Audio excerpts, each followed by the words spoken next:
So I've gotten some questions recently on how I structure my workout regimen, and that's what we're going to answer here. This video is going to be devoted towards creating a workout program, workout routine for older, busier dudes. Now, I'm not old, I guess, relatively by any means, but I'm approaching my mid-30s. My metabolism is slowing down just a wee bit compared to my 20s, and life is now happening. I'm having to focus more on adulting things, not being able to spend 5 or 6 days in the gym a week anymore. So we're going to talk about how to structure a workout regimen around 3 days a week in the gym.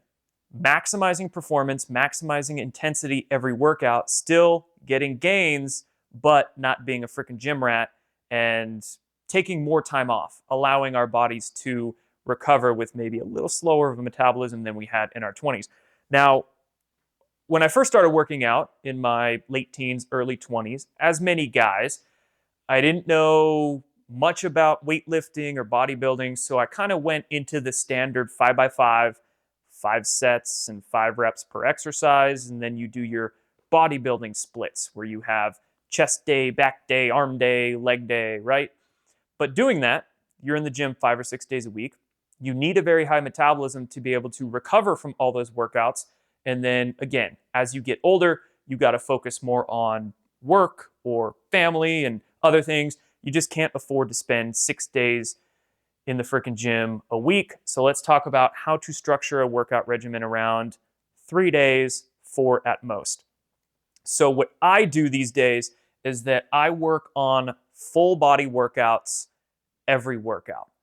Now, the intensity is up. Since you're doing a leg exercise and upper body exercises every workout, you're keeping the intensity up, you're getting a good sweat, but since we're spending less days in the gym per week, you're getting more rest days. So we're keeping the intensity up, time in the gym down, but since the intensity is real high, then you're still stressing the muscle enough to get some good gains, good growth width.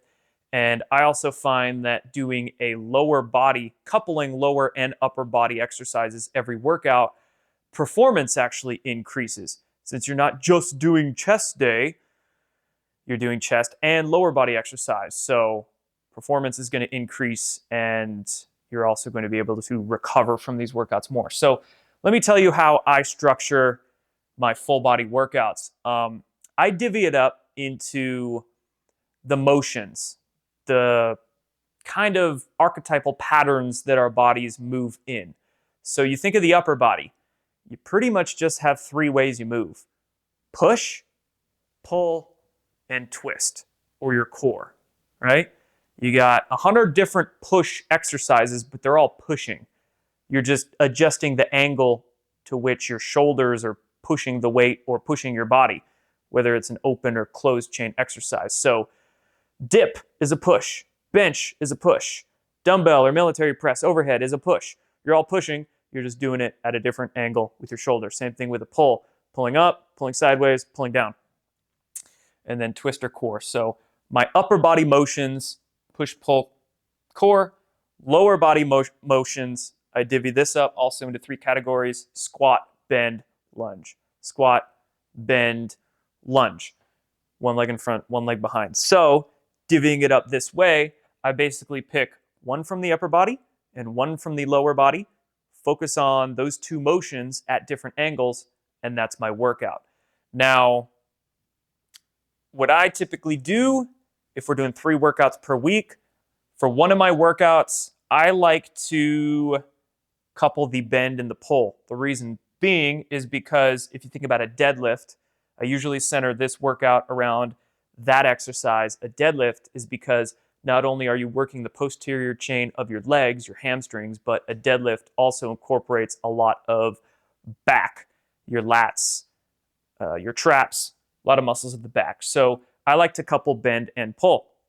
I'll center it around the deadlift, and I'll vary it up as well. I might do different kinds of deadlifts, whether normal deadlift or more of a hex bar deadlift, working the upper traps, maybe a straight-legged deadlift, trying to work the hamstrings more. So I vary these. I vary the exercises, but the motions are the same with each workout. So working on a deadlift, Sometimes I'll even work kettlebells into this particular workout as well. And then for the pull, you're just adjusting the angle of your shoulder and pulling through different angles. So might do a barbell row for the straight on row portion. Sometimes I'll do dumbbell. Sometimes I'll do single arm with, or barbell, or I'll do single arm with dumbbells, and then pull-ups. So you're just adjusting the angle of your shoulder and doing different row motions. That's your bend and your pull workout. For the second workout, we're doing a lunge and a push. I like to couple these ones because squat day gets a bit heavy. I like to keep squat and core coupled together. So I like to do my pushes with my lunges. With the lunge, a couple different variations. I'll usually do just weighted lunges with either the weight on my back or in front of me, and then step ups. It's kind of my second lunge exercise, stepping up onto a box or a bench. And then with the push, kind of the same idea as pull. We're just finding a few different push exercises and adjusting the angle at which we push. So I usually do dips. I think dips are great exercises. So that's pushing down, pushing straight out on a bench. I'm not a big fan of barbell bench press. I like to do my benching with dumbbells. So pushing straight down, pushing straight out, and then pushing overhead. I like the military press, doing the overhead push with a barbell. But again, sometimes I work dumbbells in and all that. Really what you're just focusing on is getting different angles with your push and your pull. And then we get a day break. Again, since we're doing full body workouts every workout, we're going to get a day's rest in between the workouts, not hitting the gym every single day, usually every other day. And then for the last workout of the week, we're doing squat and core. So when it comes to squats, I like to go back and forth between a back squat and a front squat.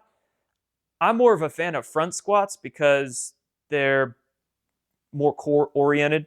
Instead of having the weight axially loaded over your center of gravity, you're putting the weight in front of your center of gravity, causing you to require more core engagement to keep your thoracic extension, your spine extended, and keep that weight up. And then also it's more quad dominant. So it's better for running, better for athletic performance. That's why I like the front squat. But I also work in some back squat. I usually go back and forth between the two.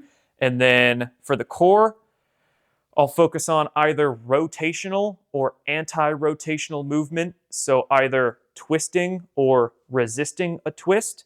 And then also working the deep core stabilizers with things like planks or medicine ball work. I also really like TRX straps, hooking your feet into the little loops on the end of TRX straps and then doing some stabilizing stuff with that. And as I've gotten older, I've become a much bigger fan of resistance bands. So sometimes they look a little goofy and you might think, oh, it's a little resistance band. They're not getting a good workout. That's not working the muscle. Well, you can get higher resistance bands. And if you stretch them far enough, you get a lot of resistance with that resistance band. Plus, they're really good for rotational work, twisting, core work, and you can get some really good exercises with pushing and pulling resistance bands as well. So anyway, just wanted to throw that in. But that's pretty much just 3 workouts a week, man. And if you're doing full body every workout, you can get a really good sweat going. You'll be really sore the next day, all over the place. And again, I find this to be better for athletic performance instead of, just chest day, and then the muscle is pretty much tiring out before you can get your heart rate up, generally, and get a good sweat going. Since you're coupling, say, your benches with some lunges, you're going to get a good sweat. It's going to work your cardiovascular system. Also, one thing, I like to do circuit training. So that's a really good way to work in kind of cardio and strength training at the same time is do a circuit. So say I'll do some lunges and then do dips. Go back to lunges, back to dips. Do some step ups, benches, right? Circuit training. So go from exercise to exercise to exercise. So we're keeping the intensity up, getting a good sweat going, full body workout, athletic performance is up, but we're not in the gym as many days a week, and we are recovering more, allowing our body to recover since our workouts are so intensive. So we're only in the gym 3 days a week.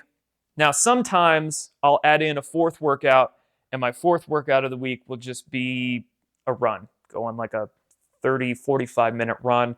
Granted, I'm not like jogging.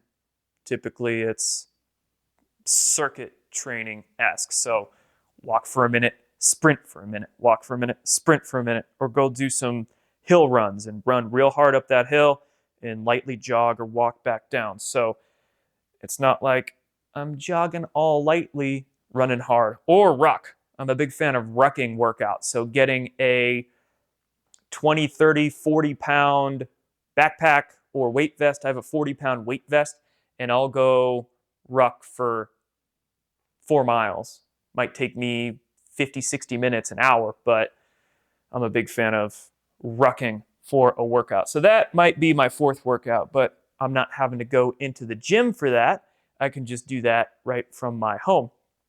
And then a lot quicker that way. I'm not having to spend 20 or 30 minutes driving to the gym and driving home from the gym and all of that. So I find as I get older and as I get more busy, this is the best way to structure a workout regimen to still get gains, still be healthy, still maintain strength and increase strength, but also saving time by doing so, just being real efficient in the gym. And then don't forget the cardiovascular work every once in a while. Do it for your heart, do it for your lungs, and do it just as a good meditation as well. I find the rucking and the running once or twice a week is really good for good meditative work, but also performance is oriented in all this as well. We're just not trying to get big and look good. That's a byproduct. That's not the primary goal. That's a secondary goal. Primary goal here is just to be healthy, get some good workouts in, and be able to perform with the human body. All the looking good and big muscles, that's secondary benefit, not primary goal here. Primary goal is health, is longevity, especially. You know, we want to be working out for 20, 30 more years, not a couple more years and we start screwing up our joints and ligaments. And then just general health. All right, guys, so that's my workout regimen. Hope that helps you. Try it out. Let me know. And if you do, drop a comment below. See you guys next time.